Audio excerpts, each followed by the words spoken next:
kubanga bayisuka nga ibo twebalya His Excellency Yoweri Kaguta Museveni ate tumuyoga okuba nti niyo sole candidate ate niye ochairman waisu owa NRM tumuyoga ze amwesimbiye ku era niya kwaite bendera yaisu ate tiyavuganizibirwe era tuli kusaba nti na hadi kibbe kityo.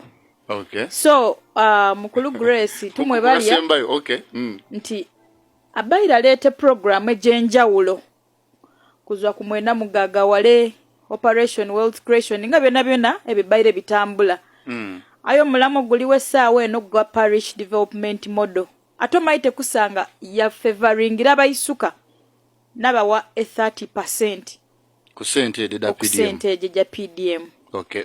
Era no mumyoga tiba baire specific yoku percentage aye nabavubuka bakolere ki ba participatingire.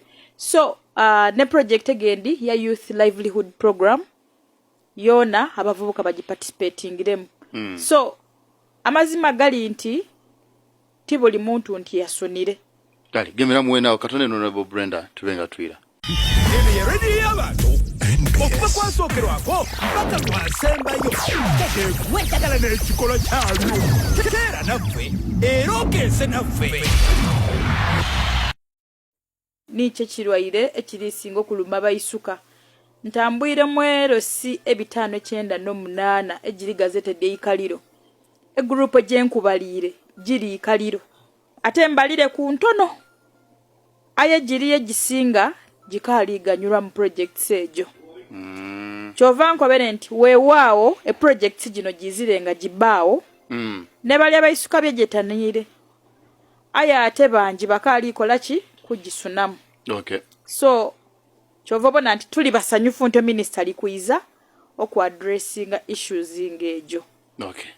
Webale ino owekitibwa Sam Nabeta ziyakasoko okukiwulira ku olwalero okimwino nolotya nebigendera byakyo. Neyanziza Mr. Grace ekibinuko va mu ndolo agenda namba ndala okukola kyetweta awareness okumanisa abavubuka ku sente edida mu district nga specifically dilingirire bavubuka. Ekyokubiri mindset change. Otyo kubanga kizibu ino okuwa omuntu sente nga yasuze endala walowooza nti alijja kujja mu maiso akolenga endala eri mulumu. Nze nkoba nti kisoboka kubanga wootajja n'okozesa dino sente endala teriwona kubanga odda kulowooza nti odda kwidda oddirye lwakuba badikuwaire yayagaina endala eri kuluma olijja kuddirya diweewo ate badikubande wetunaatuka kubwire bulowooka nti muna Grace twakuwa emiliyoni aye emyaka 2 gikoze eki giwoireyo emiliyoni gizeeyo n'omuvubuka owundi akole ki atandikiraawo